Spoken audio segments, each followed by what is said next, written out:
دول الشخير أدوية حرة.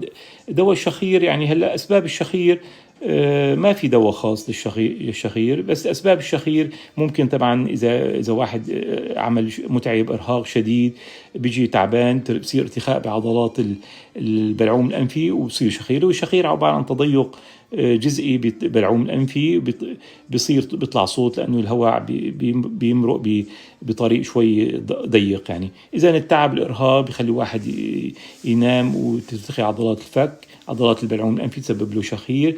إذا المخدة عالي وراسه نايم هو منحني لدقنه لتحت، كمان بصير تضيق بالبلعوم الأنفي، بيعمل شخير.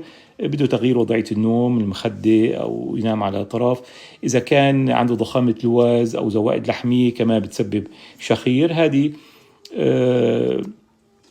ممكن يعمل لها عملية. باقي الأسباب هي عبارة عن تراكم شحوم جزئي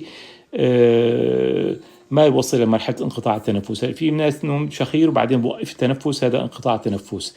إذا هذا غير موضوع، صار بيبين باختبار النوم، بده جهاز خاص ينحط يفتح البلعوم الأنفي. بالنسبة للشخير بس هدول الأشياء ذكرت لك، ما له علاج تاني. ممكن ينعمل ينحط جهاز بالفك السفلي، يدفش الفك السفلي للأمام، يوسعه، يخفف شوي من الشخير يعني. بس ما في، وما يكون عنده يعني عمل متعب مرهق، ينام، يخليه ينام كتير بشكل عميق يعني كمان.